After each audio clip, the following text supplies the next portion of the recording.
Ya, sikap PDI Perjuangan yang tadi dikatakan oleh seorang Ciko Hakim katanya masih misterius, sampai saat ini masih ditunggu-tunggu oleh banyak pihak. Apakah juga ditunggu oleh Koalisi Indonesia Maju? Saya akan tanyakan juga ke Bung Silverster.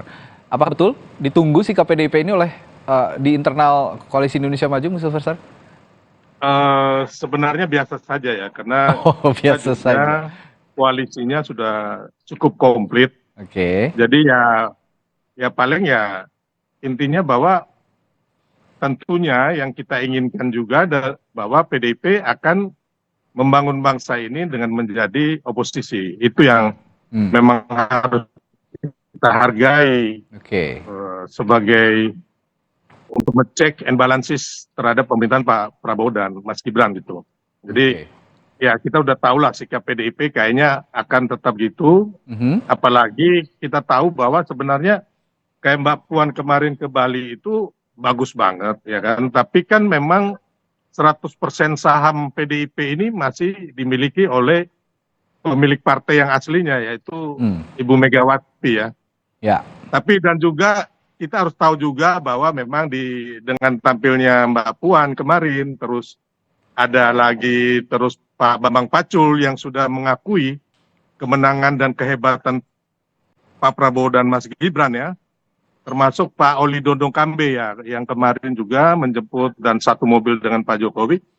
Di sini masyarakat diperlihatkan bahwa di PDIP juga ada terjadi faksi ya, atau ada kubu yang mau berkoalisi dan juga ada kubu yang beroposisi. Tapi itu kembali lagi berpulang kepada teman-teman PDIP-nya sendiri begitu. Dan kembali lagi Ibu Megawati sebagai yang punya pemilik partai lah. Ya, tokoh sentral ya.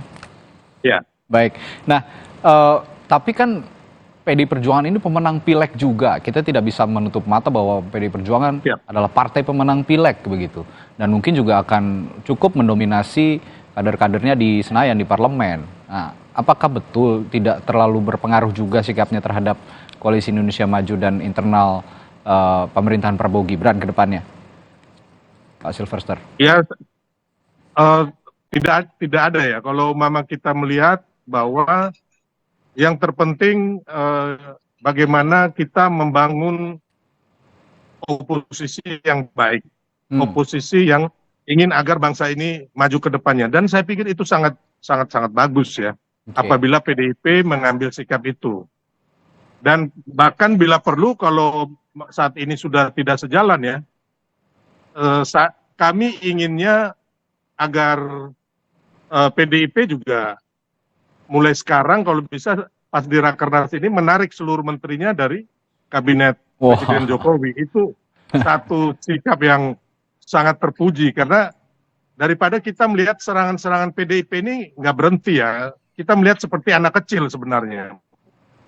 Bahkan bukan hanya Hasto dan lain-lain ya, CS ya, itu pendukung-pendukung Ganjar Mahfud ya kan, termasuk PDIP, itu di medsos tuh gila-gilaan itu, bahkan sudah cenderung menggiring opini yang tidak baik buat bangsa kita dan cenderung melakukan hoax ya, kebohongan-kebohongan itu yang menurut kita bangsa ini kita nggak bisa bangun kayak gitu. Makanya Bang Ciko bilang kebenaran itu kita lihat Bang Ciko, yang kebenaran yang terjadi bahwa pemilu ini sudah selesai dengan hasil damai dan tidak ada kecurangan yang diakui oleh saksi-saksi dari PDIP sendiri. Saksi 01, 02, 03. Terus KPPS, ya kan, Bawaslu, DKPP, terus KPU, Mahkamah Konstitusi.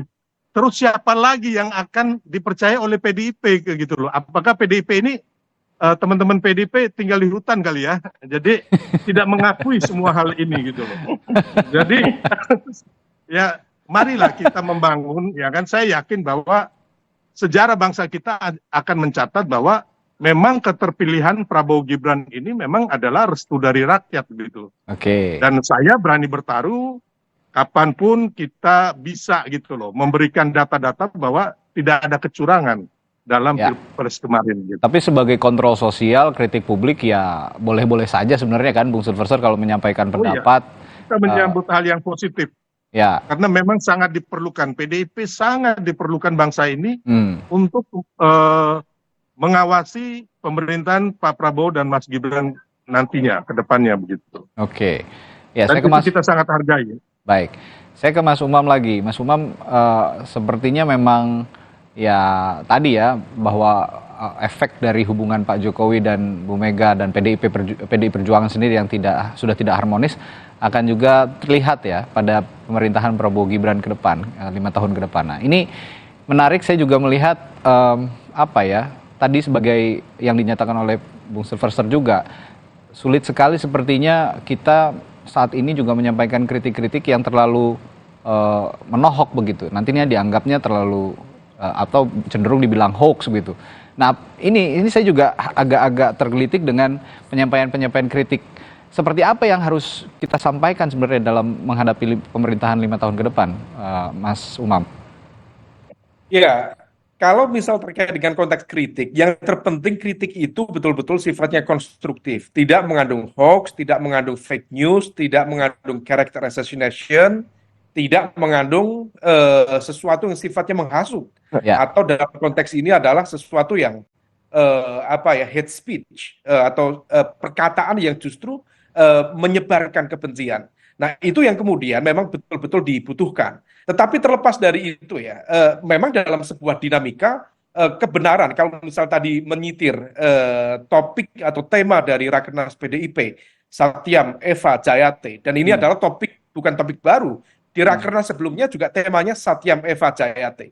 Maka ini adalah sebuah perang tafsir kebenaran. Mana yang merasa benar? Teman-teman PDIP merasa benar, teman-teman dari Pak Prabowo CS yang tadi disampaikan oleh Pak Silverster juga merasa benar. Bahkan kalau misal saya cermati betul, kalau misal memang benar yang disampaikan Pak Silverster tadi itu merepresentasikan basis utama dari mesin utama Koalisi Indonesia Maju di lingkaran dalam Pak Prabowo, maka dengan bahasa lain sebenarnya ingin mengatakan bahwa pemerintahan Prabowo Gibran sudah tidak butuh PDIP. Maka tadi bahasa yang cukup kuat seperti anak kecil, seperti tinggal di hutan, saya pikir itu adalah sebuah bentuk penegasian secara eksplisit dalam konteks politik bahwa ruang kompromi, ruang negosiasi rasa-rasanya tidak dibutuhkan, dan barangkali itu adalah sebuah ekspresi surplus kepercayaan diri dari teman-teman di Koalisi Indonesia Maju, karena memang bagaimanapun juga per hari ini basis kekuatan politik kalau misal kemudian dihitung termasuk dari Nasdem dan juga PKB kalau misal masuk di pemerintahan nanti sudah 74, something persen. Nah, itu cukup signifikan. Nah, ini yang kemudian sekali lagi kita berharap kedewasaan berpolitik. Nah, kedewasaan itu akan diukur pada level mana kemudian basis check and balances, bukan sekedar pada konteks pertarungan ego, bukan hanya konteks pertarungan individu, yang kemudian endingnya hanya etalase kebencian yang justru hanya akan mengaduk-aduk. Ini menarik. Ya, etalase kebencian kalau Anda tegaskan seperti itu. Tapi saya ingin tanyakan juga, saya yakin juga Anda, Mas Umam, mengamati juga komunikasi politik yang berlangsung atau beredar di media sosial maupun juga di media mainstream begitu ya. Nah, ini kalau Anda melihat tadi kan kalau kata Bung Silverster katanya kritiknya banyak hoax juga. Nah, kalau yang Anda cermati Mas Umam, apakah kritik-kritik yang mengalir dari PDI Perjuangan dan juga simpatisannya saat ini itu mengandung hate speech, mengandung kebencian dan juga hoax menurut Anda, Mas Umam? Mas Reddy, saya pikir kita tahan dulu, jangan langsung masuk pada fase yang sifatnya judgmental. Karena kalau kita bicara pada level sosial media, itu aktornya sangat banyak sekali. Betul. Dan riset yang dilakukan, belum buzzer-buzzer ya. Website buzzer, termasuk aktor, termasuk kemudian robot dan lain sebagainya, itu kemudian betul-betul memang tidak bisa dinisbatkan sebagai sebuah tafsir atau sikap politik pada kekuatan politik tertentu. Sepakat. Karena bagaimanapun juga itu bukan sesuatu yang genuine. Ada yang genuine, ada yang tidak genuine. Ada yang memang betul-betul real dari aktor kekuatan politik tertentu, ada yang memang sifatnya diorkestrasi. Bahkan oleh para buzzer, oleh elemen-elemen yang mereka tidak paham betul tentang etika, tentang demokrasi, tapi itulah yang membanjiri sosial media kita. Nah, kita di level ini hati-hati. Jangan judgmental. Kalau misal kita judgmental, lagi-lagi yang akan muncul adalah etalase kebencian dalam ruang demokrasi kita. Oke, baik. Bung Ciko, ada respons tadi dari pernyataannya Bung Silverster? Kalau soal menarik menteri, saya rasa mendingan yang lain aja, karena dalam 2 periode ini ya kan PDI Perjuangan lah yang memperjuangkan Pak Jokowi untuk menjadi presiden Dan yang sisa paling keras. pemerintahan gitu juga ya. tidak akan lama lagi gitu ya. Kalau gitu, yang lain aja yang mundur gitu. Kalau kita, ya. Tapi kan ini intinya ini kan cuma apa namanya, kita kan saling kasih jet aja nih, Silver ke saya ke Silver ya kan.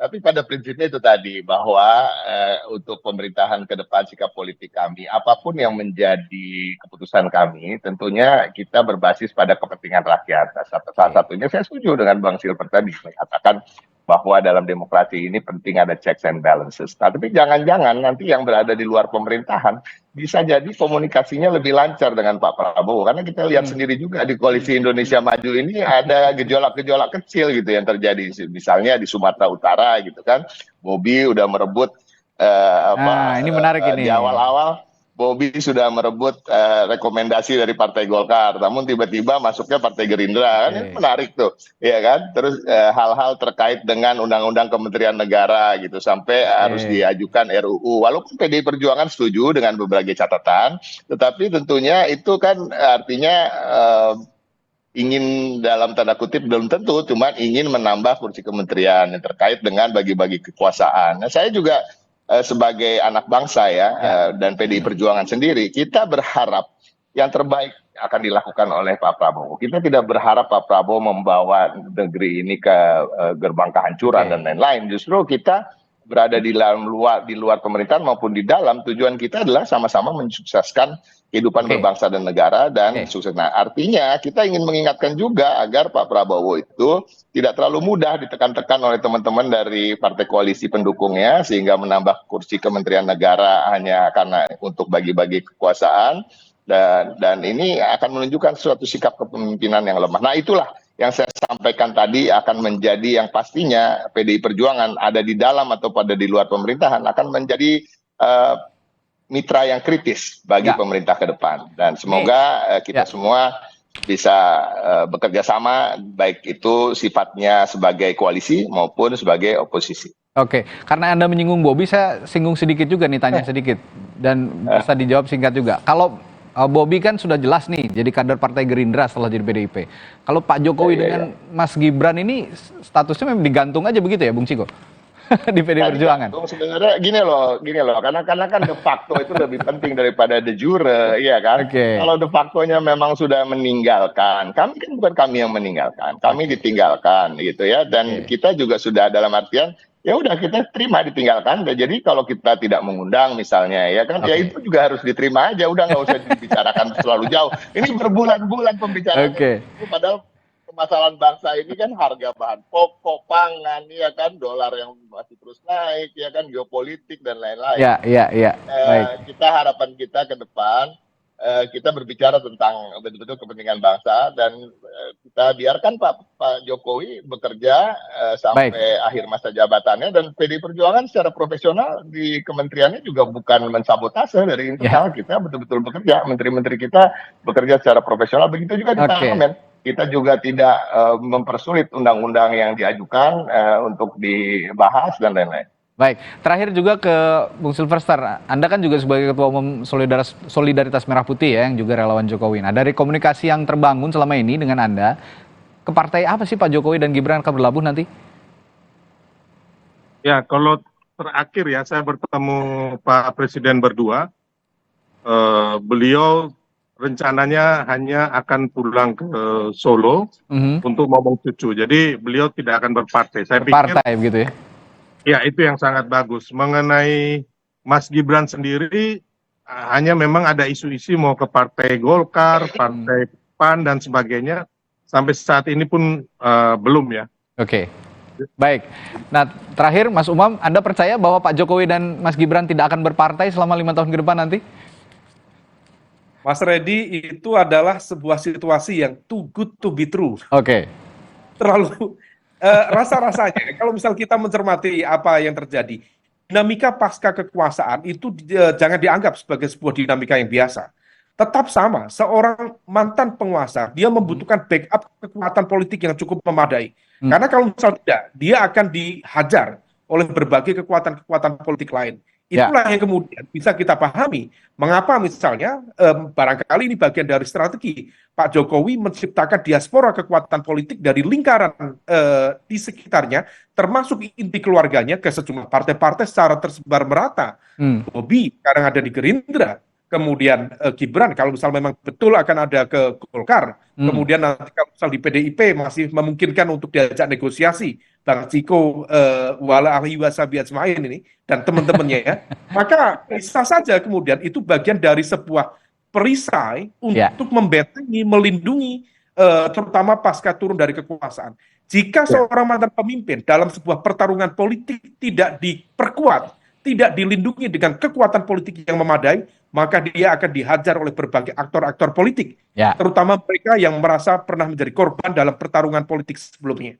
Baik, menarik sekali kita nantikan langkah politik selanjutnya juga dari. Bang Umam, ya, silakan. Saya luruskan sedikit ya. Singkat saja, Pak Jokowi tidak punya peninggalan tersangkut masalah korupsi dan juga tekanan politik apa. Jadi kita ingat Pak Habibie ya. Beliau akhirnya lengser ke Prabon sebagai negarawan, sebagai rakyat biasa. Dan itu yang akan dilakukan oleh Pak Jokowi. Jadi selama ini isu bahwa Pak Jokowi itu nanti akan bergantung kepada Pak Prabowo dan partai-partai lainnya, menurut saya itu opini yang hanya digiring aja untuk membunuh karakter Pak Jokowi. Tapi intinya beliau adalah negarawan yang dicintai rakyat Indonesia dan diakui dunia. Jadi semoga demikian Bang Silverster, karena tadi udah diaminkan oleh Bang Ciko, karena seringkali sign kanan tuh beloknya sign kiri, jadi beloknya ke kiri. Ya, kalau bahasa komunikasi politik begitu, jika terus dibawa ke kanan, taunya beloknya ke kiri begitu ya. Mas Gibran, kalau untuk Mas Gibran oke, saya sepakat itu. Tapi kalau ada pengecualian. Baik. Ya, Pak Jokowi enggak, ya, beliau negarawan besar. Bapak, apapun langkahnya, saya sebagai rakyat biasa, sebagai publik juga menunggu-nunggu ini sikap politik dari Pak Jokowi, bagaimana katanya mau ngomong cucu tapi tetap pasti akan ada sikap politik sebagai politisi, ya itu lumrah begitu memiliki sikap politik, entah itu mau gabung di partai atau tidak, tetap untuk menarik untuk tetap dicermati 5 tahun ke depan. Terima kasih Mas semuanya. Kami akan mengantar Pak Jokowi ke Solo. Ya, siap. Ratusan ribu orang nanti itu. Oke, baik.